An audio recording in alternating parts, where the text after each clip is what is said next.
Oh, that's Jake and Joel's music. Hello, welcome to the day. Thank you for spending your time with us. I'm Jake. I'm Joel. Welcome back to another episode of Jake and Joel Are Magic. We have got Kaldheim Spoilers previews. It's some kind of teaser season, I guess. It's unlike anything I've ever seen before, but we've got some Kaldheim cards to go over. If you would, before we start, go down there, hit that like button, hit that subscribe button. It really helps us out. The best way to support the channel with just the click of a button. We've got a lot of cards to talk about today. I'm pretty excited about it. I haven't looked at any of them. I mean, I've looked at Halvar and Magda and Realmwalker, but other than that, I haven't looked at much. You've seen some good ones. We're going to swap over to Visual Spoiler here on MagicSpoiler.com just because they're updated at time of shooting this. Let's swap over to a better view. That one didn't end up working. Oh, it's because of... And we're back. There we go. Much better. Much better. Jake, let's start from the end and we'll work our way back. These were the last things that we saw spoiled. Lathril, Blade of the Elves, and Renar, the Ever-Watching. Let's check out Lathril, Blade of the Elves. Menace, whenever Lathril deals combat damage to a player, create that many 1/1 green elf warrior creature tokens. Tap Lathril and tap 10 untapped elves you control. Each opponent loses 10 life and you gain 10 life. So very Voltron, very you want elves in the deck if you want to get the most out of the commander's ability. Casting cost seems fine. Power toughness seems reflective of the ability of the card. If you can get that tap online and be able to Sorin's Vengeance all the time, it seems good. Especially each opponent. Yeah, I love that. Yeah, each opponent is big. Yeah, I think this is a very strong precon commander. I like that they've been taking these precon commanders in stronger directions. The other one we got is Renar, the Ever-Watchful. And Jake, this one's going to be kind of hard to analyze because it's got an ability on it that we don't know the details of yet. Flying Vigi 2/3, the first card you foretell each turn costs 0 to foretell. Whenever you exile one or more cards from your hand and or permanents from the battlefield, create a 1/1 white spirit creature token with flying. Yeah, I mean, it's... You know what that ability is? Foretell, it seems like something where if you can get it to cost 0, that's good. Seems good for Mythic. Again, casting costs exactly the same as the previous with the very same power and toughness. Yeah, it is interesting. I was just noticing that. If you're not familiar, these were just announced in this like Metal Week they've been doing for Kaldheim. This is like a preview to the preview. I know the meme is that Wizards is always announcing announcements. Well, they previewed their preview this week. We did not get any of the mechanics of the set. They're saving those for the January 7th, and so preview season to begin. And so until that time, we're going to have to table Renar the Ever-Watchful. Then we'll go back and talk about that with Foretell. This is one of the cooler ones we saw today, Jake. Sarulf, Realm Eater. This one's kind of hard to read. I'm going to see if I can blow it up here. Oh yeah, much better. Whenever a permanent an opponent controls is put into a graveyard from the battlefield, put a +1/+1 counter on Sarulf. At the beginning of your upkeep, if Sarulf has one or more +1/+1 counters on it, you may remove all of them. If you do, exile each other non-land permanent with CMC less than or equal to the number of counters removed this way. Jake, is this modern playable? Maybe so. Modern really does value a low converted mana cost. Once you get over 3, you're teetering into dangerous territory. It needs to be like Karn or Jace type level if you're going to play a 4-cost spell. So it sounds like Sir Wolf, doesn't it? I'm like, I will play Sir Wolf. No, or like a noise that this creature would make. Sarulf! At the beginning of your upkeep, if Sarulf has one or more +1/+1 counters on it, you may remove all of them. If you do, exile each other non-land permanent with converted mana cost less than or equal to the number of counters removed this way. It seems very, very good. A lot of coverage here. Non-land permanent is a big deal. So it does put you into like Jund in Modern, but also I think it's a nice utility commander as well for EDH. Well, and if whenever a permanent an opponent controls, that's triggering off of fetches. And so whenever they're fetching, Sarulf is getting a +1/+1 counter once we've got the Realm Meter on the battlefield. Yeah, for sure. And a lot of the time the fetch lands are going to go, you know, really quickly in the first few turns. And so I'm trying to think about how much synergy you can expect from Sarulf from fetch lands. I mean, obviously the synergy is there. I just don't know how often it's going to be happening where it's super impactful. Yeah. Whenever a permanent an opponent controls is put into a graveyard from the battlefield, the treasure tokens on it. It's just when you sacrifice a treasure token, that goes to the graveyard. That hits, it sees the graveyard first and then dissipates, right? If I'm not mistaken. So treasure tokens, that's more relevant in standard. Chicken says yes. Yeah. Yeah. It is more relevant in standard for sure. It's just a little bit narrow for me. I like it a lot, but it's kind of narrow. Yeah, we'll see. We'll see. It looks really good. I think the border is great. You know, we talked about Halvar. Make sure you check out these videos we did. Joel did great first impressions of these cards. I love that the art carries over into both frames here. Yeah, it's very cool. Halvar, God of Battle, and Sword of the Realms. Like Jake said, I've got specific videos for Halvar, God of Battle, and for Magda, Brazen Outlaw. Go check those out, and you can see kind of a full opinion on them. But my starter opinion is I'm interested to see where this goes. We have got a legendary creature on the front and a legendary artifact on the back. I want to see how crazy we get with this. We know that Tibalt is in the set now. We'll watch the pre-release, the teaser video in a second, but I think it would be kind of crazy, and I saw this thrown around on Twitter today, if we have a Tibalt that is a creature on one side and it turns into a planeswalker on the other, or a planeswalker that turns into a creature and represents some kind of, or can be either, you know.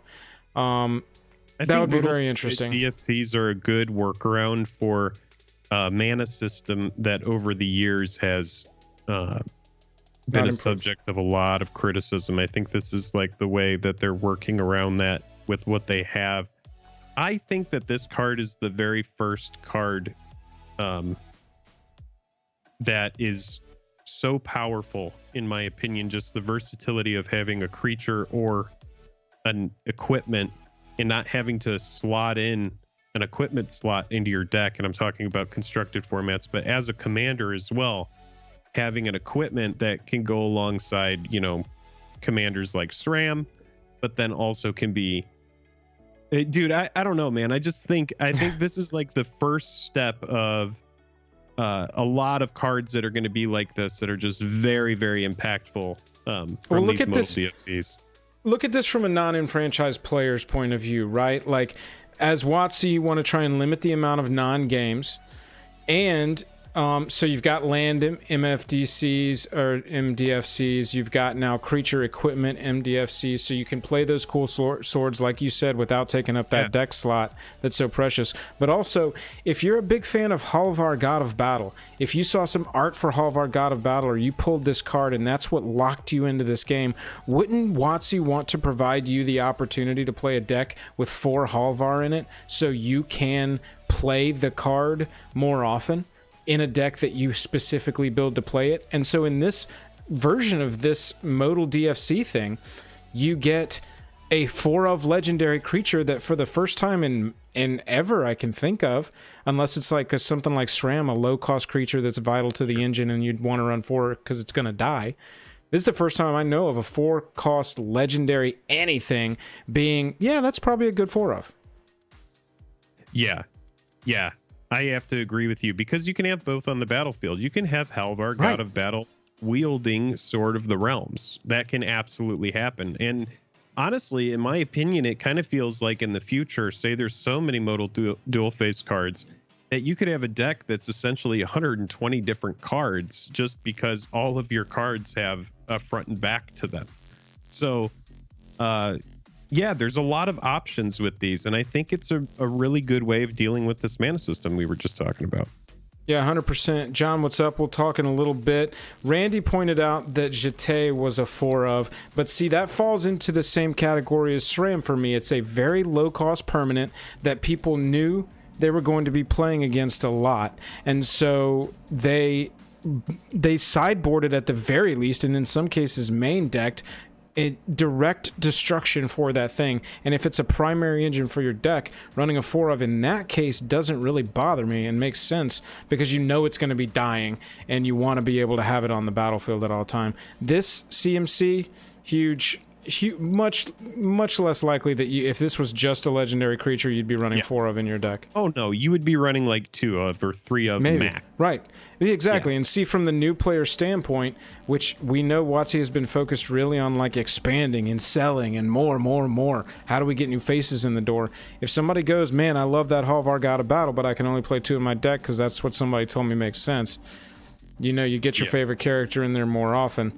But I did make individual videos, like I said, for Halvar and Magda. We're gonna move on from that. I gotta say, I've seen varying opinions on this in the chat, but yeah, dude, these frames, I am super in. Change it up, but keep it like still within bounds. And this whole the arch, love that Norse baby. Yeah, I completely agree. But also remember that all of these frames are just a new variant of the showcase frame that we've seen in all these collector products. So don't think that this frame is going to be the new frame that is going to be the more expensive frame or anything like that. That's just not how any of this works. And this is mostly something for new players. A lot of the people in chat know exactly what I'm talking about. Joel knows exactly what I'm talking about. It's great to admire it, but don't put it on a pedestal or think that it's going to be any more valuable than any of these other showcase cards, because I 100% guarantee you it won't be. It will not. It will not. Yep. Moving on to Kaya the Inexorable. We haven't talked about this one, Jake, yet. 1 black, 1 white, 3 other for a 5 loyalty Kaya Walker. +1, put a ghost form counter on up to 1 target non-token creature. It gains when this creature dies or is put into exile, return it to its owner's hand, and create a 1/1 white spirit creature token with flying. Wow. -3, exile target non-land permanent. Wow. -7, you get an emblem with at the beginning of your upkeep. You may cast a legendary spell from your hand, from your graveyard, or from among cards you own in exile without paying its mana cost. Jake, this +1 comes out. You got to have some on the board already, but she's a 5-cost walker, so that's likely. You got to have a creature on the battlefield. She comes out. Not only is she protecting her protector, her attacking protector, but if they do something about the primary one, then the blocker is also a flyer, and you get that creature back anyway. Yeah. We always talk about wanting planeswalkers with protection. I don't really know if it gets much better than this. I mean, Garruk makes pretty good beast tokens a lot of the time, but yeah, the inevitability and just like knowing you're going to get the creature back is pretty good. Oh yeah, absolutely. And then we've got flyer after that. Right. I mean, that's brutal. And then the vindicate, well, not a vindicate, but the what is it? A mercil? No, why can't I think of the name of that card? One white, 1 black, 1 other. I just call it. I call it O-ring. It's I mean, it's essentially an O-ring. Yeah. Right. You know, it's just permanent. -3. You can immediately do this, and it doesn't put her in the complete red zone. 2 is low, but I mean, we've seen planeswalkers like the Tefris over the last 2 years that even being at 1, it didn't really feel like they were in any danger of dying. You've got something that can come out and ace whatever is going to hurt her, possibly, or protect whatever is protecting her in a big way. 5 cost has been what everybody points to and goes, yeah, but 5-cost walker. And I get that. I mean, the last time a 5-cost walker was really good, it was Hero of Dominaria, and that card was just bonkers. Yeah. Fill your hand and untap your mana. Vanquished and making without the life lost. Yeah. Oh, yeah. Thank you. Thank you. That's what it is. Utter end, yeah. Yeah, and then the emblem is brutal as well. Like if you get to the emblem, it's pretty good. Yeah, of course. You got to go up twice, and I mean that's possible. It is nice that that helps you. High. Yeah, but just a little bit. But it might be good enough. Abilities. Like still having 2 loyalty left over. If you get to 5 and you're able to exile whatever the peskiest thing is on the board, right? And then having 2 loyalty left over, representing a really valuable planeswalker and a threat on the board. Yeah, it seems good. Yeah, and whenever we do, if we do get invited to the preview event for Kaldheim, Kaya the Inexorable is definitely a deck that we're going to play, because I want to play test this Planeswalker and see how good it actually is. Let's talk about Realmwalker, Jake. As it enters the battlefield, it's a 3-cost 2/3 changeling. As it enters the battlefield, you choose a creature type. You can look at the top card of your library at any time, and you may cast creature spells of the chosen type from the top of your library. This card is a little bit bonkers. EDH, this card is ridiculous. I feel like I need to go back and make an addendum to the video that I made about how to build tribal in EDH in any color, because this card is a green staple in tribal decks.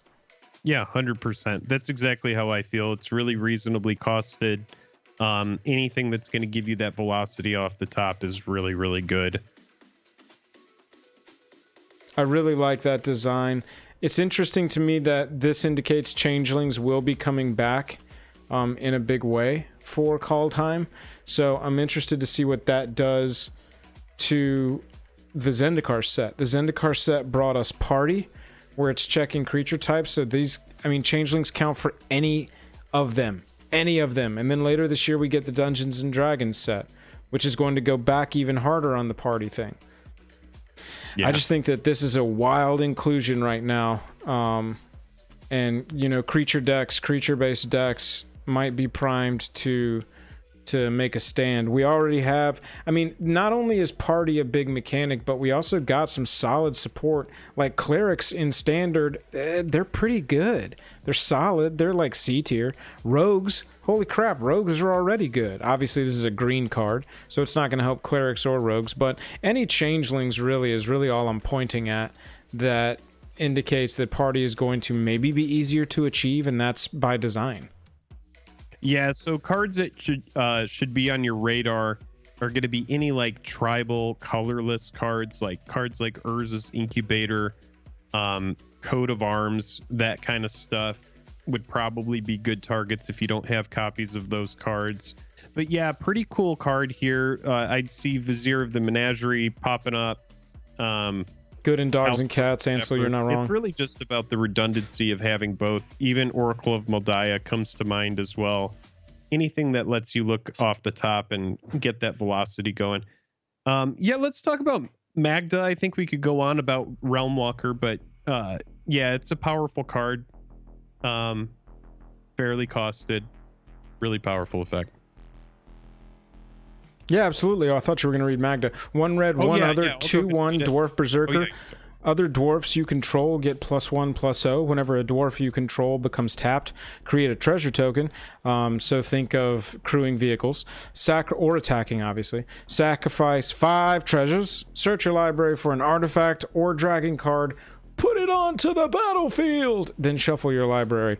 This card, I think, has the potential to be bonkers. If you can get treasure tokens fast enough. This is another one. This kind of falls into the SRAM Umezawa's, that category for me, because it is a 2-cost legendary, so I do not care about running 4 of these in my deck, especially with 1 toughness. It's going to get aced, and we need to be able to gather treasure tokens and then sack them and go get whatever's the biggest dragon in Standard and put it right onto the battlefield. Yeah, and I love that converted mana cost is super cheap, super easy to get online. Yeah, I love this card so much. There are a lot of big, powerful artifacts that you can go grab that do utility effects too, like Spine of the Shah, like that kind of stuff, like being able to just have that versatility, you know, like a Meteor Golem, anything like that. Yeah, it's really, really good. When we saw this card for the first time, I hopped over into Discord, and me and Chicken Richard and couple other folks started immediately working on turn 1 win combos with this card, because you can go search for any artifact. You can literally, this card is not that difficult to go infinite on turn 1. Exactly. Yeah, exactly. Really anything. Yeah, and that's like the big dumb option, right? Like, just I get a go get a big dumb Blightsteel, enjoy EOT. Now I can really attack. Funny about this card is I think it would have been fine to leave off the Dragon Claws, and it's still excellent. Oh, it's still a banger of a card. Don't even need to go grab dragon cards. Right. Like, the artifact itself is just bananas. So this is one that I did an individual video on. I really did a deep dive on my initial reactions to Magda. So go check that video out if you want to see more talk about this. Look at this art style, by the way. Wow, wow, wee, wow. Yeah, I love the art style on these cards. I love these frames. The foils are going to look nice. Hopefully the foils are going to look nice. Yeah, let's talk about Valkyrie Harbinger. 2 white, 4 other for flying lifelink 4/5. At the beginning of each end step, if you gain 4 or more life this turn, create a 4/4 white angel creature token with flying and vigilance. So if you're not aware, these are the cards that are in set boosters only. These are not in regular draft boosters. So you got Valkyrie Harbinger, Surtland Elementalist, which is a 2-cost, 7 cost, sorry, 5 and 2 for an 8/8. Additional cost, you got to reveal it or pay 2 more. Whenever it attacks, you can cast an instant or sorcery from your hand without paying its mana cost. And then you got some others here too. I mean, Cleaving Reaper's kind of cool. 5 cost, 5/3 flyer, trample, pay 3 life, return it from your graveyard to your hand. Gracious me. Oh no, I got it. Pay 3 life, Reaper from your graveyard to your hand. Activate this ability only if you had an angel or berserker enter the battlefield under your control this turn. Yeah, that's an interesting card. What I like about these, other than this elf that's coming up, the Canopy Tactician, most of them seem like, you know, I'm kind of medium on them. Yeah, they're meh kind of cards. Canopy Tactician is solid for an elves EDH deck, you know. Oh yeah, like that card is insane for elves. That's really I don't know good. I don't know if it goes into a standard elves deck or a historic elves deck, but possibly. Vehicles become artifact creatures until end of turn. Choose a dwarf you control, attach any number of equipment to it. It's pretty solid. At least it's instant speed. Angel spells cost 2 less, so it's good for Angel Tribal. Yeah, none of these cards really got me super excited. I did like the idea. Says some of these are in the commander decks. Okay, so that's good to know as well.